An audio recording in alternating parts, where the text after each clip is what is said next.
Shalom and good morning.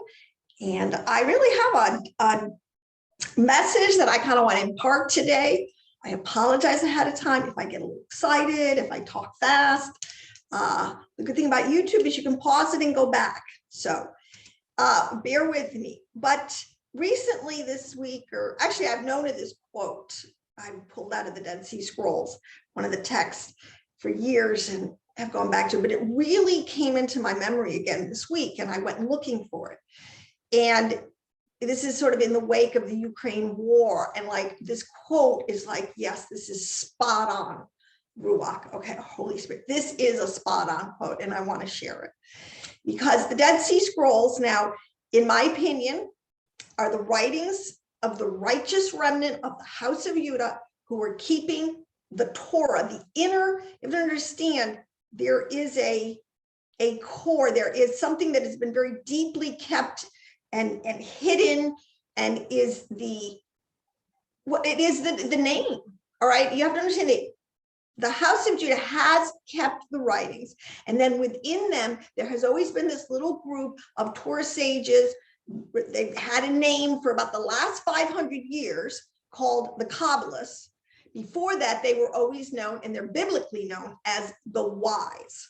Okay, so if you want to know what the wise think about things, this to me really sums it up. On a Peshat level, where what's literally going on is giving us the beginning to understand wisdom, which is known as the secret of the way things are. So there is a text, very short little snippet text was found in the Dead Sea Scrolls, and it is 1Q27. Okay, that's how they identify it. And, you know, just if you're curious, they have a very logical system, the way they give these numbers to these fragments or texts. But one means it was found in the first cave, the first batch of text that they found. Q at Qumran, and I believe the 27 is like the 27th fragment or something that was cataloged. So this is very early on that they found this little snippet of writings from the wise. Okay, so let me just read it, and I'm going to read it to you from two texts. I have this one here, which, if you're interested in the Dead Sea Scrolls, I think every Torah teacher, you need to familiarize yourself and just to read it, because this is the meat of the word. This is an understanding level that will get you out of the famine of the word and into some really good understandings and meat. But so on this, in page 20, let me see where we are. 110, page 110. Okay, there is a translation of it here. And in the book, another great book to get is the Dead Sea Scrolls in English. Of course, I've lost my cover. By Geza Vermes, Vermes. Both of these, to me, are books that you should have in your research library. But anyways, let me read this quote. And it starts out, and I think about the Dead Sea Scrolls, they're very fragmented. So we've got this ... They don't really know what were before, but we have this phrase called the mysteries of sin. Okay, so we're talking about this, and the scholars, you know, they gave it this name called the secrets of the way things are. So, and then it goes, the mysteries of sin ... They know not the mystery to come, nor do they understand the things of the past. They know not that which shall befall them, and nor do they save their soul from the mystery to come. And this is sort of a word I feel is really strong. People can grasp this. We live in a time, the wrap up of the age, your soul, you're living now, you are in a place now before the judgment where you are determining for all the rest of eternity, okay? If you're going to receive mercy or you're going to receive judgment. And that is in the core of the secret of the way things are. There's two options. There's two options for the whole world collectively as humanity. We can wrap this thing up in mercy, or we can wrap it up in judgment. And I'm telling you, this judgment is wrath judgment.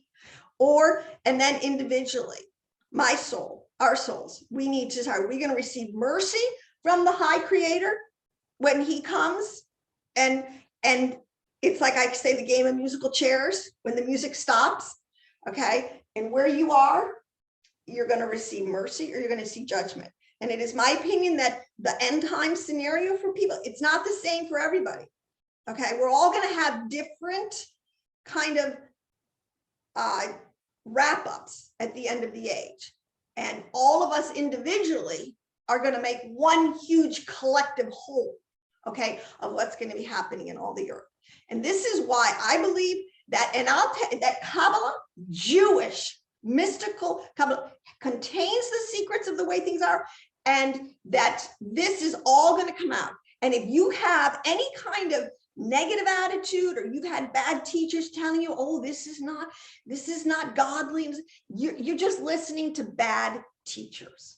The enemy has come before in many camps within the whole world of, you know, of the world religions, and has told them that there's something really not right. But actually, the total opposite is true.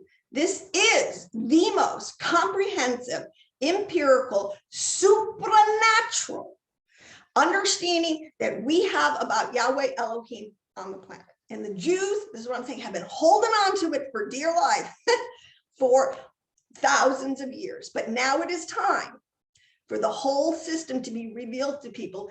And you can come into it now and sort of in your mind and a consciousness level, understanding it. But pretty soon the rubber's going to meet the road, and you're going to meet your maker, and you're going to receive either mercy or judgment. All right. And it's going to be a sealed fate. Okay. So this is the premise of the way things are. And people just don't understand. And it's serious. So to me, I look sometimes at the gospel message, which for a while I had become very, not hardened, but like it was just become platitudes. Oh yeah, Jesus loves you, or John 3:16 had lost its impact. All right, but when you understand the secrets, you realize that, oh my gosh, the depth of some of our most common phrases, that Yahweh came to save, the whole world. All right, this is some deep truth that hopefully we can revive ourselves out of our slumber and our sleep and begin to understand again. But anyways, I always give too much intro. Just bear with me. So going back to, okay, first of all, actually, I'm going to read it first in the quote from the Genza Vermes, okay? This is originally entitled The Book of Mysteries. And it goes here that the mysteries of sin, they know not the mystery to come, nor do they understand the things of the past. They know not that which shall befall them, nor do they save their soul from the mystery to come. And this shall be the sign for you that these things shall come to pass. When the breed of iniquity is shut up, wickedness shall be banished by righteousness, as darkness is banished by the light. As smoke clears and is no more, so shall wickedness perish forever, and righteousness be revealed like a sun governing the world. Praise Adonai, my edition. All who cleave to the mysteries of sin shall be no more. Knowledge shall fill the world, and folly shall exist no longer. This word shall surely come to pass. This prophecy is true. And by this may it be known to you that it shall not be taken back. Let me just finish reading. Do not all the peoples loathe iniquity? And yet it is spread by them all. Does not fame of truth issue from the mouth of all the nations? Yet is there a lip or tongue which holds to it? Which nation likes to be oppressed by another stronger than itself, or likes its wealth to be wickedly seized? And yet which nation has not oppressed another? And where is there a people which has not seized another's wealth?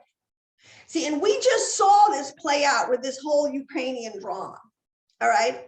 there is a level, and the thing you understand, this can be macro to micro. On a world scale, I mean, we see these these are elitists that are tapped into higher principalities and powers who are causing us to war over the resources. For what? Greed and power. All this, obviously, who doesn't think that excessive greed, excessive power, excessive desire for what is not yours, excessive covetousness leads to wars and all of these things that we suffer in repeated cycles of mankind. That's the first Michelle of who hasn't done that. Now, my word, listen, this is to a religionist, and I put all religions because all religions have a spark of truth in them. Personally, though, this is the whole point of calling out the nation of Israel. This is the whole point of the house of Judah, that they have finished their race well. They have kept what I believe are the closest, absolutely purest understanding on the planet, stemming from the Hebrew letters, which don't lie, which are supernal. They are the intelligence of Elohim, and the Sefirot, which is his eminent, like his names. Okay, if you've read your Bible, he's got a lot of names. Okay, he is loving kindness, he is Hesed, but at the same time, he's a God of war. Okay, and somehow we have to reconcile these things in your mind.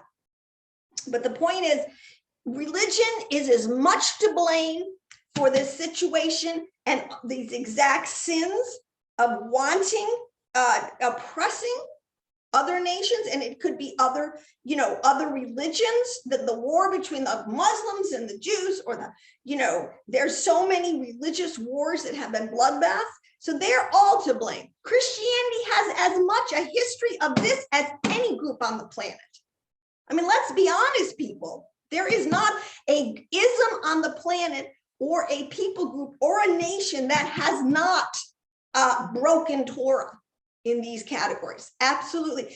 But the other thing is, then there are the science, I call them the secularists, the science. See, we got this little dichotomy today going on between this war, this dualism between spirituality and science. And they're constantly fighting with each other in the sense of who has the higher truth, who has the greater blessing on their understanding. Is it science or is it religion? And yet science, let me tell you what, even though religion has created most of the wars in the whole world, it is science who has fueled them, because it is science who has made these weapons of warfare to the point of now total self-destruction. So it isn't like you can say, you can take the higher ground. Nobody can take the higher ground individually, collectively, as a nation, and as the whole world. All right, we are all guilty before a holy, holy Elohim of this. And so the religionists and the secularists are all guilty before him. And he will have either mercy or judgment on the nations, on you individually, and on a level and layer in between. And this is the message, is really what in the gospel she said, the only way to get out of this like hamster wheel, this spinning cycle where we are constantly becoming prey to our lower nature and causing, really and truly, really, what good parent would traumatize their child to the level that they are almost non-functional, all right, and cannot go on to have a life that is, whole and prosperous. And but we do this to ourselves. We do this to our offspring. We do this in our communities. We do this on every single level. And the root cause of it, according to them, and I'll use the modern word, is our ego. People, we all have this ego thing going on, which is it's our nephesh soul. It is our carnal nature. If you don't nuke, this is what Paul kept saying, if you don't nuke your carnal nature, you are part of this cycle of perpetuating evil in the world, and you will receive harsh judgment. You're going to reap what you sow. I wish this people understood. I know that I am bold as a lion now, but the tree of life, I have read it. I have meditated on it. I have a confirmation to the Ruach. This is the truth, the light that is coming out at the end of the age, which is going to be the great equalizer. and we're all going to come to a knowledge of the truth, and we're all going to see our sins individually and corporately before a holy Elohim. And if you don't bow the knee and beg for mercy before the music stops, I do fear for your soul. That's the whole point. But let me just give you, I gave you the quote, because it's good to read different translations, because, you get a little nuance, because, technically we can't read Hebrew. I can't read Hebrew. I do have to rely on the translations, but I do believe it's a little safer to read multiple translations so that you can get little flavored nuances of these words. But in the secrets of the way things are, from the way these scholars have translated it, it says, this shall be the sign that this shall come to pass when the times of evil are shut up and wickedness is banished in the presence of righteousness, as darkness in the presence of light, or smoke vanishes and is no more. In the same way, wickedness will vanish forever and righteousness will be manifest like the sun. The world will be made firm, and all the adherents of the secrets of sin shall be no more. True knowledge shall fill the world, and there will be never be any more folly. This is all ready to happen. It is a true oracle, and by this it shall be known to you that it shall come to pass. And it goes on to say, it is true that all the peoples reject evil. I mean, we all will give lip service. Oh, it's terrible to murder. Oh, look at all these innocent children.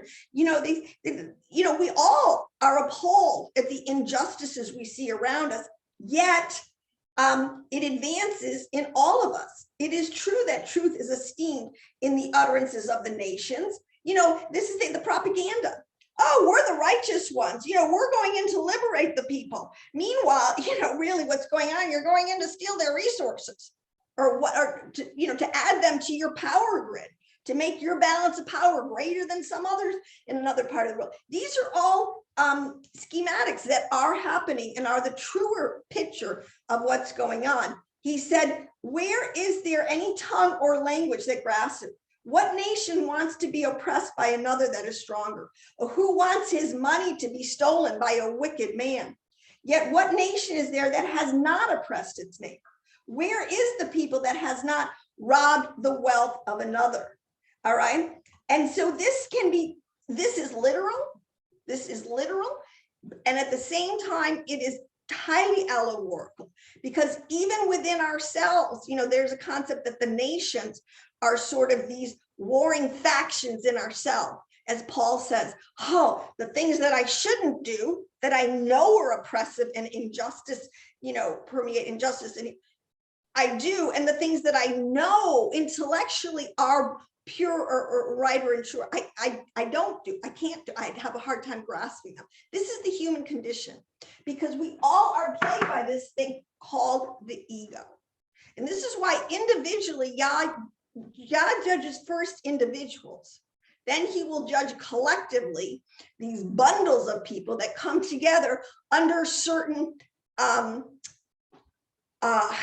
banners or headings. Like, okay, so it talks about how there's an ancient hatred, okay, within a certain group. It has a code word, amongst the Edomites. They have a ancient hatred of Israel, okay. This is sort of sense that there is within ourselves, you understand, it's a love-hate relationship. I love the truth. I want to emulate the truth, but I also love my flesh. And if my flesh is not under control, I will first responder come out of my flesh, which in the flesh, there is no good thing. It's full of wants and desires for me, my self-gratification. Okay. And this is, okay. So, I mean, I want to feed my ego. I want to be right. I want to be seen as this altruistic, highly righteous, or, ethical person. But in the meantime, I work for the military-industrial complex, and I've made all my money, investing my time, my intelligence, my gifts, my skills in building up that fallen state of mankind, the military, which loves to feed And they constantly are making us into this. They're the ones that are really behind this, feeding it, because, I mean, we just have to be honest, people. Okay, we are as much, we can say one thing, but this is what the fuck he looks on our heart. Okay, the pharmaceutical industry, which I believe is just full of pharmakia today. These people are sorcerers on the highest levels. They are putting stuff out there in the water and in the food and in the medicines and all these that are literally destroying us. I mean, I'm old enough to know what it was like before 1 out of 12 kids was diagnosed with autism, okay, to where it is today, in the sense that people want to think it's normal. It's not normal. We are prey to a system that is preying on us, yet at the same time, we tolerate that system. We tolerate the wickedness, it says, okay? But when we understand, this is the point, we have to nuke this part of ourselves. If enough people do it individually, this is the whole point with the rise. And unfortunately, like early Christian, they had this understanding, and they were going into the nations. They were trying to, pull people in and let them understand you can change. You can individually, as a single unit, change your heart and your attitude and walk in righteousness and get out of this and not sin cycle and not be guilty to it. But after a while, power, money, all these things do corrupt. Our souls must constantly be examined. Our motivations must constantly be acknowledged and dealt with in a Torah-centric way. And this has always been the strength and what it's saying, where Torah is instruction in righteousness. And when enough people on the planet stand up and say, enough, I will not support wickedness. See, Torah will tell you, just take the 10 Commandments. This is the spirit of Phineas we need. This is the only way we're going to stop the cycle. As for me and my house, we're going to live in a conscious state of higher truth, where we're going to try to keep ourselves from falling prey to this dualism. I mean, what do we have today? We have, I don't care who's right. Is CNN right? Is Fox right? That's all a propaganda airwave movement to keep us separated, to keep us still in our cycle. I cannot tell you how much the Torah says over and over, your ego, your desire to be right, your desire to have what you want, your desire to sacrifice family, children, your old age adult parents, whatever it is, for your momentary goals and pleasures and where you want to get yourself at the top of the heap. I mean, like people, I don't teach a lot on what is called the drosh, which is the ethical application, which shows us the deep motivations of our heart, all right, that are really stinky. Okay, that's what Torah, the instructions of Torah will do for us, all right? And that is why it is so hard and fought against, because the enemy knows the light that's in the Torah, and he is hell bent on not letting that light out there. All right, because it is light. We walk in darkness, but when you receive light, it's like, the aha moment. Oh, I see you. You want to see your enemy who's lurking in the darkness, in the deep recesses of our hearts? Because I just say individually, then we will start to get some freedom. But the good news, it's prophesied that there will be a generation called the sons of Yah on the planet, operating in a capacity that they can rise above the dualism that is constantly put before us, and they will be able to impact the nations. And I put all of us, Israel is a nation, all right? Now in the higher, it is God's nation, but it is still in the concept of nation. And even Israel, and I'm talking about Christianity and Judaism, are just as guilty as any of the nations for perpetuating these cycles. I mean, I'm sorry, Judah, you have one of the greatest war machines on the planet. These are things that we have to just be honest, and we cannot eradicate and fix these things on our own. You're not going to get some think tank out there that's going to figure out better than has already been figured out how to get people to just get along. Okay, it's just not going to happen. We have to bend the knee. We have to submit. The Father will come. This is the promise. If my people who are called by my name, those are those who call the high God of Israel their God, which technically is Christianity and Judah. They recognize it. And many of the religions of the world have had in their way past an acknowledgement of the high God. Okay. And as we get back to this and we bend the knee and we submit and we say, Father, okay, mea culpa, I am a sinner. Okay. And though it could be on the grandest scale, you know, you could be one of these world leaders who just, oh my gosh, I fear, or just a regular little person like me. I mean, I know I have thoughts and intentions of my heart that are not holy at all times. I mean, see, this is where the gospel message, it can become kind of, because it's so simple, but it's so true. But simplicity, and any computer program will tell you this. This is the way things are. The secret of the way things are. A couple of X's and O's create worlds. Who knew? So simplicity does breed complexity. That's why we have all these isms and all these quote unquote roads to God. All these, it's very complicated today. All right. In my opinion, at this point in the day, there's been too many cooks in the kitchen. There's been too many writings, too many people trying, so that if you're going to try to figure it out, it's almost daunting to try. All right. But at the same time, the Torah says, if you will just humble yourself, I mean that, come before him, acknowledge your sins, he will forgive your sins, and he will lift you up above it, because you have the secret of the way things are. There is your opinion, there is the other guy's opinion, and the whole deal is, let's just make these two kinds to constantly go at it with each other in that ego sense, in that right, you know, self-righteous ego dominion we have. But then there is the truth. I'm sorry. There is a met. There is a truth. A met. Okay. You understand that's the Hebrew word for truth. And that really is what is behind the secret of the way things are. Nobody born in this world who is born as an Adamic person does not have the evil inclination, which is our propensity to do the wrong thing, so to speak, and to feed our carnal nature and our ego, and to oppress, and to want to take down, to not think the best of, to not make room for the other guy's views. Okay, let people have their opinions. Okay, and to live in peace, but at the same time, for those who know it, to uphold the truth.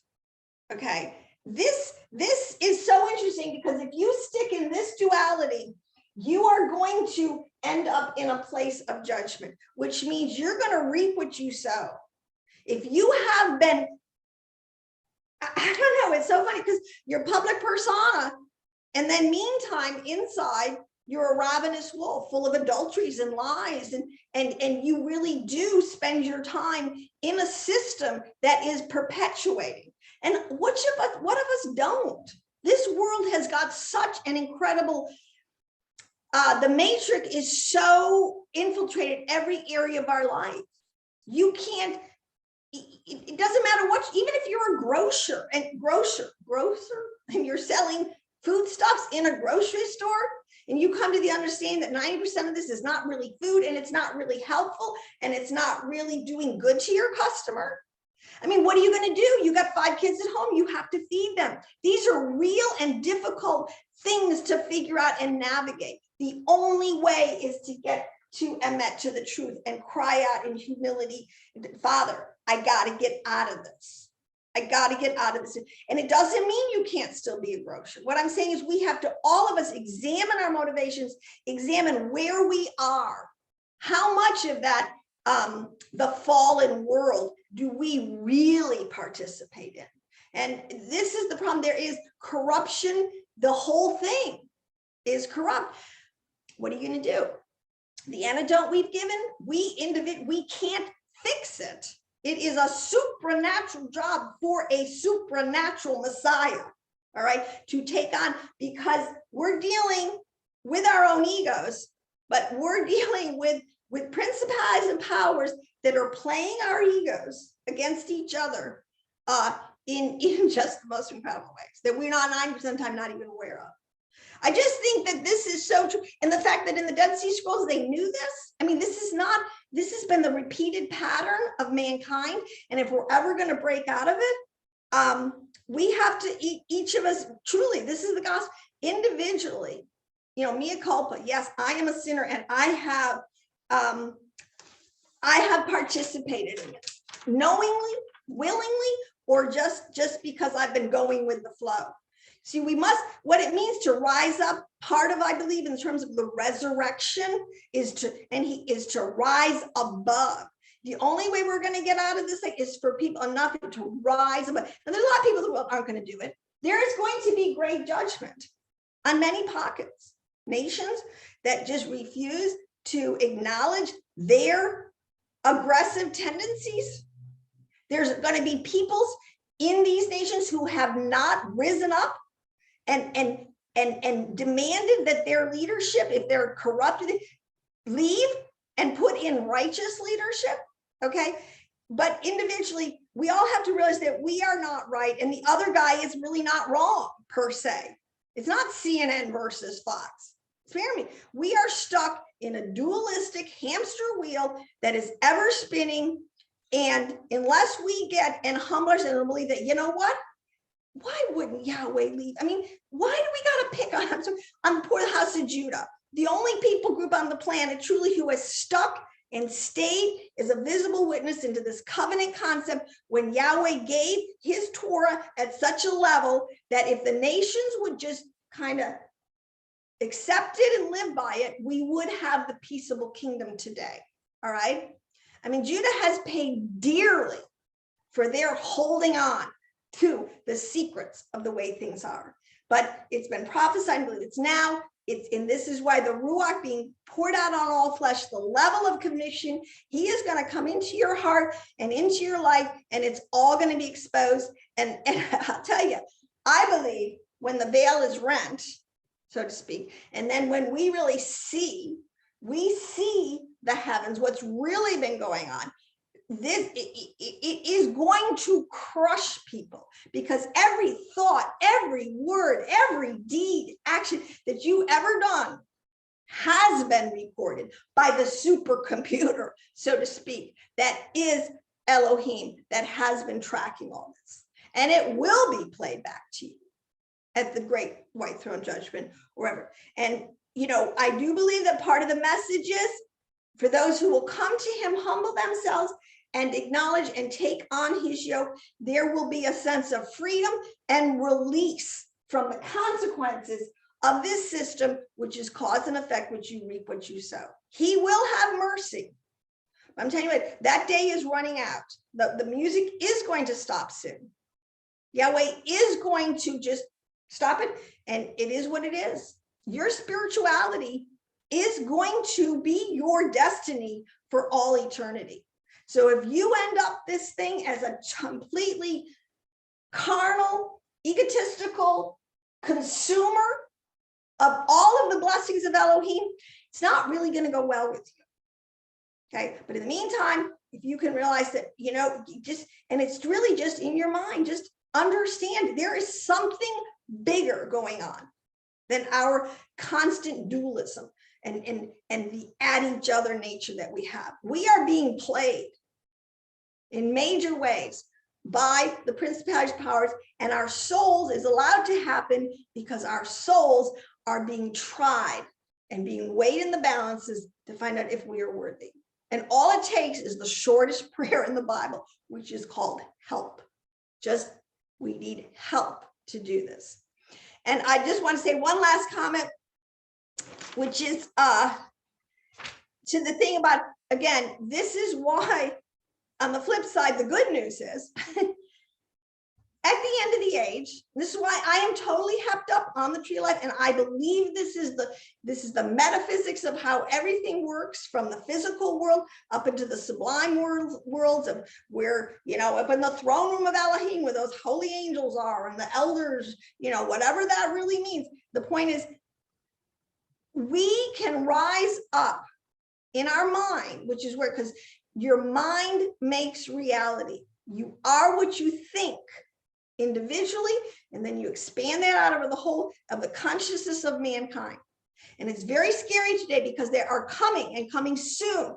We've seen nothing yet in terms of false prophets, those who work miracles that are not coming from the high throne ordained by the high God. There is coming such spiritual deception that unless you have reached this place and acknowledge your sins, because that is what the gospel is, you must acknowledge you are not God. You are not your own God. You are not master of your own destiny. There are forces at work that are just so powerfully that we need a Mashiach. What's wrong? We need someone to come and help us rescue us. And believe me, if it's not the God of Israel and his son, then you're gonna get, you know, an you're gonna align with, quote unquote, an antichrist, which is Christ, an antichristos, an the opposite of what the remedy that Yahweh would bring.